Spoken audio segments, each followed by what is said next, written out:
नमस्कार। साई ध्यान, साई वाणी को प्रारंभ किया। प्रारंभ करो और जारी रखो, इस विचारों को आत्मसात किया और मेरे प्रिय आत्मन, हजारों करोड़ों लोग आज इस विषय में जुड़ गए। सब लोग साई वाणी सुन रहे हैं, साई वाणी कर रहे हैं। साई ध्यान को समझने की बहुत उनको जिज्ञासा है। मुझे बड़ी खुशी हो रही है कि हम कुछ विकारों को जीतकर साई ध्यान की तरफ बढ़ रहे हैं और साई ध्यान अपने जीवन में क्रांति करने के लिए और अपने जीवन में बदलाव लाने के लिए बहुत महत्वपूर्ण है। मैं उस कहानी से शुरुआत करना पसंद करूंगा।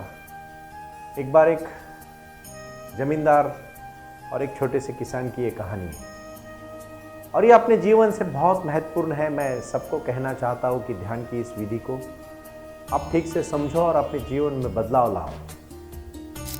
बहुत सारी किताबें तो मैंने इसके लिए लिखी है और किताबें आपको सबको लेना भी है, पढ़ना भी है, मेरे शिविरों में आना भी है और ध्यान करके हमारे जीवन में बदलाव भी लाना है। साई ध्यान ही सब कुछ है और साई ध्यान के माध्यम से जीवन में क्रांति लाना, उसमें कोई दोहरा नहीं, कोई समस्या नहीं। कोई समस्या अगर है भी तो उसको सुलझने की और उसको दूर करने की शक्ति साई ध्यान में है। और साई ध्यान करने जाओगे तो अपने जीवन में बदलाव लाओगे।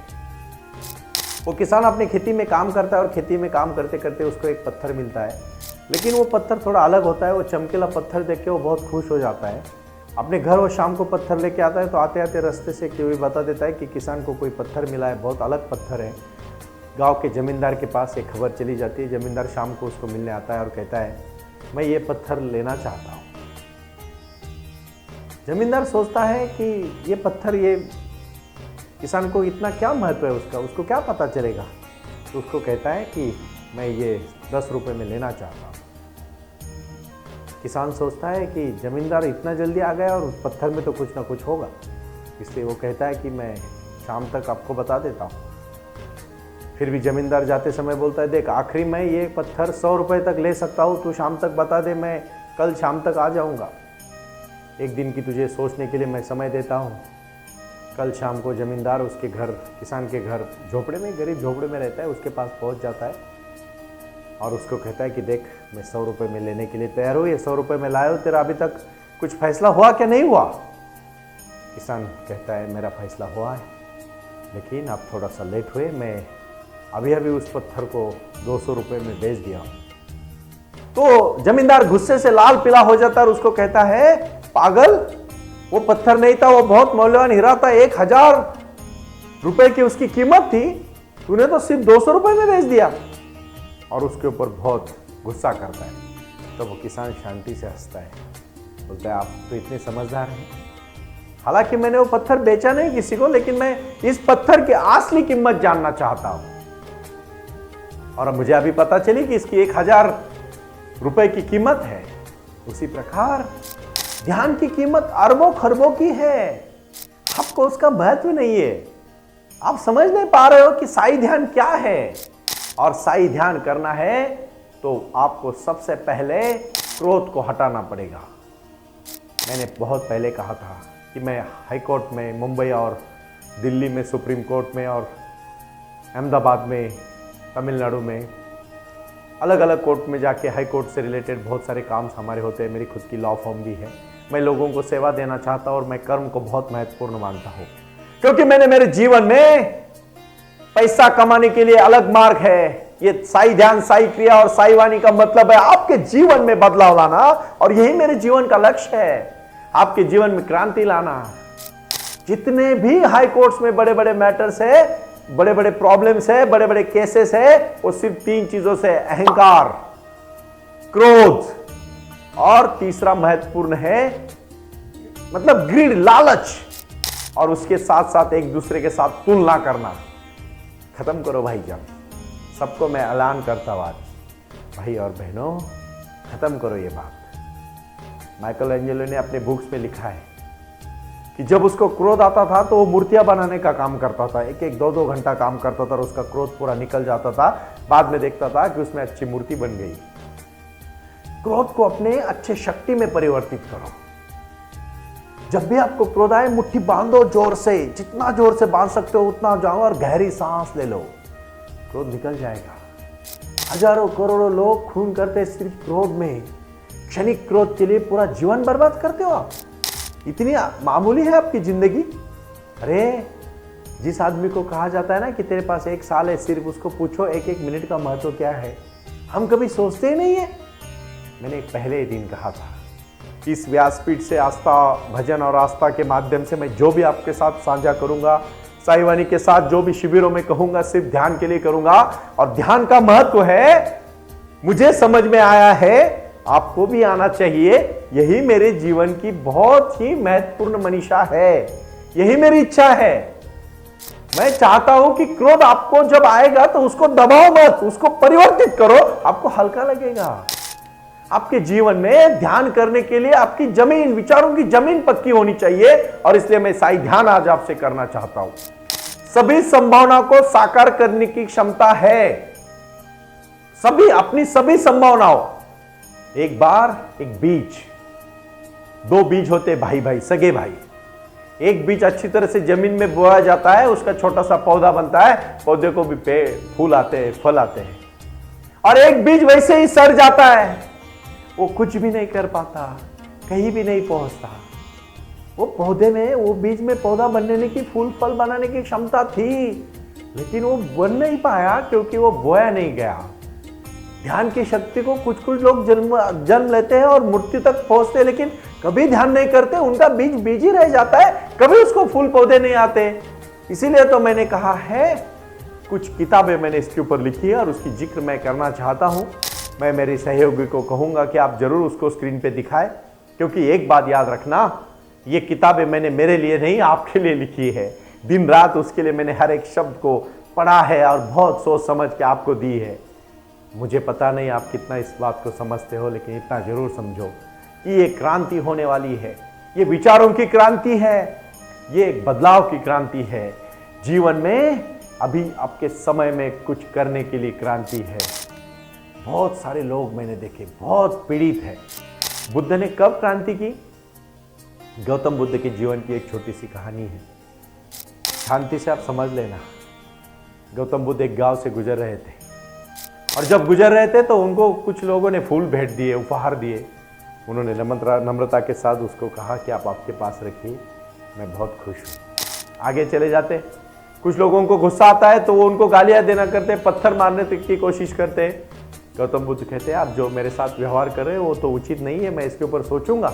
अगर वो जरूरत में गलत हूँ तो मैं ये गालियाँ मेरे पास लूंगा, नहीं तो आपके ही पास रखिए। तो वो लोग कहते हैं, हम इतना आपको गुस्सा दिला रहे हैं, आप ऐसे कैसे बोल सकते हो?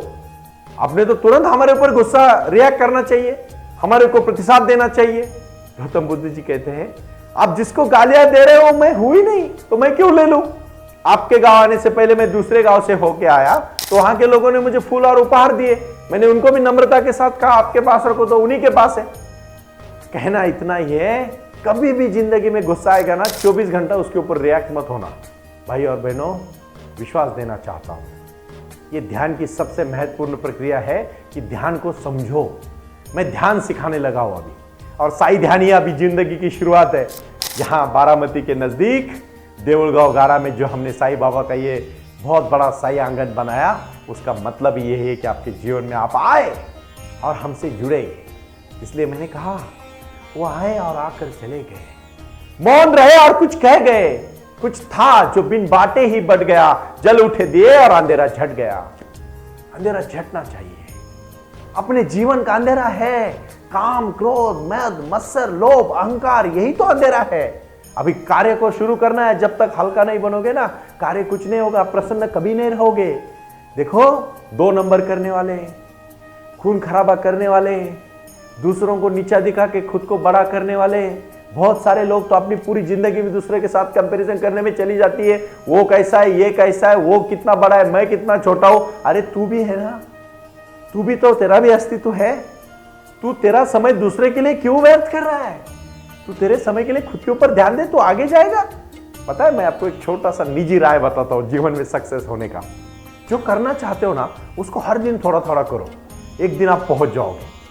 लेकिन आप क्या करते हो पता है? एक दिन बहुत करते हो, दूसरे 10 दिन सो जाते हो।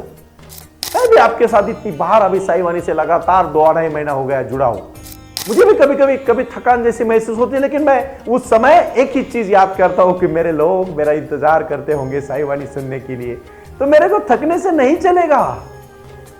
ज्ञान होना बहुत अच्छी बात है, लेकिन ज्ञान को बहुत कंसिस्टेंसी के साथ, सातत्य के साथ जोड़ के रखना, ये उससे ज्यादा अच्छी बात है। जानो खुद को, ये किताब मैंने लिखी है।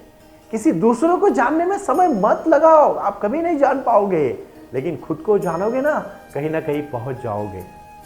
कितने सारे लोग मैं देखता हूं हमेशा कंपैरिजन करते रहते हैं। एक दूसरे के साथ कंपैरिजन करने से आपको दुख होगा, लेकिन आपने देखा बगीचे में कभी? जम्मू कश्मीर में मैं कुछ दिन पहले गया था और कश्मीर की एक बाग मैंने देखी, वहां हजारों फूल फूले थे। हर एक फूल अलग था, उसका सुगंध अलग था, लेकिन कोई फूल किसी फूल के साथ कंपैरिजन नहीं कर रहा था। जैसे उसको कुछ फूल का तो मुझे पता चला कि सिर्फ 1 घंटे के लिए फूलते, बाकी मुरझा चले जाते। 1 घंटा 60 मिनट उनका जीवन है, लेकिन कितनी प्रसन्नता उस फूल में। हमें तो 100 साल मिलते हैं, हम प्रसन्न ही नहीं रहते। कितनी, आप देखो, आज आप कंपैरिजन करना छोड़ दो, आधे शाम तक तो खुश हो जाओगे आप। इतना खुश हो जाओगे कि आपको हल्का महसूस होगा। सच कह रहा हूं मैं। साई ध्यान करना है ना अभी, उसके पहले काम, क्रोध, मद, मत्सर, लोभ, अहंकार और किसी के साथ कंपैरिजन, जेलसी छोड़ना है सब। मेरा कोई भी साई भक्त, मेरा कोई भी साई ध्यान करने वाला आज के बाद प्रसन्न इंसान होगा। दूसरों की मूर्खता के कारण अपने शरीर को तकलीफ मत देना। दूसरों के अहंकार और द्वेष के कारण अपने खुद को तकलीफ मत देना। आप खुद खुश रहना चाहते हो ना, सिर्फ एक चीज करना, मेरी बात को आप ठीक से गौर से समझ लेना। साई ध्यान का प्रारंभ करना है और आपको पूरी तरह से प्रार्थना करनी है। प्रार्थना पहले करनी है, ध्यान के समय प्रार्थना भी नहीं करनी है, सिर्फ शांत बैठना है। पहले आपको 7 दिन सिर्फ सांस पे ध्यान देने हैं। और मैं ये कोर्स आपसे करवाने वाला, और मेरी एक रिक्वेस्ट है आपसे, अभी साई वाणी साई ध्यान के टीचर्स को अपॉइंट करने का काम कर रही वॉलंटरी बेस पे। वो लोग आएंगे, उनको पूरी तरह से पहले प्रशिक्षण दिया जाएगा, और प्रशिक्षण के बाद वो अपने अपने गांव में, अपने अपने कुनबे में, अपने अपने जिले में, अपने अपने तालुका में, अपने अपने परिवार में, परिसर में वो साई वाणी सिखाए, साई ध्यान सिखाए। और मेरी सबसे विनती है, बहुत बड़ी विनती है, ये भारत में 30 राज्य है और 29 राज्य में अभी जम्मू कश्मीर को भी राज्य का दर्जा मिला है, तो 30 राज्य है और अपने 6 यूनियन टेरिटरीज मतलब केंद्र शासित प्रदेश है। इन सब मिला के हर एक राज्य में 35-40 जिले हैं। तो मेरे ख्याल से 750 से लेके 1000 तक के जिले अपने भारत देश में हैं। हर जिले में 15-20 कभी कभी 22-25 तक तालुकास प्लेसेस है, उसको हम तालुका कहते हैं, तहसील, और हर तहसील में 200-250 गांव है। मतलब इस देश में कम से कम 7.5-8 लाख विलेजेस है। भाई और बहनों, हर गांव में, हर तालुका में, हर तहसील में, हर जिले में, हर शहर में, हर राज्य में मुझे साई वाणी के, साई ध्यान के योग शिक्षक, ध्यान के शिक्षक चाहिए। और वो शिक्षक आए, हमसे जुड़े, संस्कृत के साथ, हिंदी के साथ, अंग्रेजी के साथ, अपनी मातृभाषा के साथ जुड़े और साई ध्यान करे। साईं बाबा ने कहा है सबका मालिक एक, श्रद्धा सबूरी, और उसके साथ प्रारंभ करो और जारी रखो। इस योग शिक्षक की निर्मित होगी 3 जुलाई से। मैं योग शिक्षक के लिए प्रशिक्षित करने के लिए मेरे पास अभी 100 लोग तैयार हैं, और वही 100 मेरे बांधव दिन रात मेहनत करने के रहे साई वाणी के लिए। सब लोग अपना अपना काम करके साई ध्यान कर रहे हैं और अपने जीवन में बदलाव के साथ दूसरों का भी जिंदगी बदल रहे हैं। क्योंकि बाबा कहते हैं, बाबा ने अपने निजी जीवन में बहुत दुख सहा है। जब भी उनको समस्या आती थी, वो लोगों के पास जाते थे। अपनी समस्या, सबसे ज्यादा आबादी, सबसे ज्यादा ऊर्जा है देश की, ये बुक्स मैंने लिखा है। 140 करोड़ का देश है हमारा। आप जानते हो भाई और बहनों, कितनी बड़ी ताकत है, पूरे विश्व के ऊपर राज करने की क्षमता हमारे साथ है। लेकिन हमें पहले मजबूत होना पड़ेगा अंदर से। आप जिम जाते हो जरूर, शरीर के लिए जाना चाहिए, लेकिन मन के लिए आप क्या करते हो? मन के लिए साई ध्यान और साई क्रिया करो। मेरे सभी शिक्षकों को मैं आज निवेदन करना चाहता हूं, आप अपने अपने परिवार से, अपने अपने परिसर से 10 ऐसे लोग जोड़ो जो साई ध्यान को सिखाना चाहते हैं। और आप सब लोग पुणे आए और पुणे में हम प्रशिक्षण देना शुरू कर रहे हैं। 3 तारीख को पहली योगा की बैच शुरू हो रही है, ध्यान की बैच शुरू कर रहा हूं मैं। और उसमें से कार्य शुरू करते समय सुदर्शन जी ने अभी कोर्स पूरा किया और वो खुद मुझे कह रहा है कि सर मेरे जीवन में बदलाव आया। वो पहले बहुत परेशान रहता था, अभी उसके चेहरे की प्रसन्नता ही सब कुछ कह रही है। इसलिए मैं कहना चाहता हूं, कुछ कर गुजरने के लिए मौसम नहीं मन चाहिए, साधन तो जुट जाएंगे, संकल्प का धन चाहिए। यस, मैं आपको सिखा सकता हूं जिंदगी में क्या करना चाहिए। मुझे ज्ञान मिला है, बाबा ने मुझे आशीर्वाद दिया है आप सबके लिए, मेरे अकेले के लिए नहीं। जो मैंने पाया है मैं बांटना चाहता हूं, खुशी से बांटना चाहता हूं। सिर्फ और सिर्फ जीवन बदलना, यही मेरी क्रांति है। ना मुझे आपसे कुछ लेना है, ना मुझे कुछ देना है। मुझे सिर्फ आपके जीवन में क्रांति करनी है और बदलना है। मुझे व्यवहार करने वाले आपको करोड़ों मिलेंगे भाई और बहनों, बट आपका ये भाई एडवोकेट डॉक्टर सुनील नाना साहेब कर पे आपके लिए 24 घंटा हाजिर है, क्योंकि आपकी जिंदगी बदलना भी मेरा फर्ज है। मुझे पूरे देश में कम से कम 10,000 टीचरों की फौज तैयार करनी है, जो टीचर कल के भारत को बनाने का काम करेंगे। और मेरे आज विश्व को जो 10 साल के बाद समस्या एक ही होने वाली है, और वो मानसिक समस्या, क्योंकि इतनी एलोपैथी ने तरक्की कर दी है कि लोगों का आयुर्मान बढ़ चुका है। लेकिन जैसे ही शरीर फिट हो गया, मन का क्या? कुछ लोग 200, 150 साल जिएंगे, लिख लेना डायरी में, लेकिन काम कुछ भी नहीं करेंगे तो जी के फायदा क्या?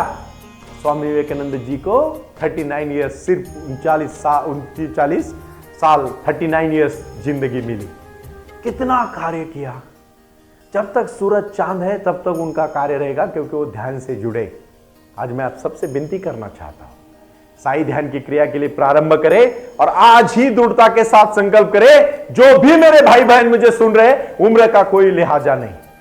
कोई 20 साल का होगा, कोई 25 साल का होगा, कोई 30 साल का होगा, कोई 12 साल का होगा, कोई 15 साल का होगा, कोई 80 साल का होगा, कोई 90 साल का होगा, चलेगा।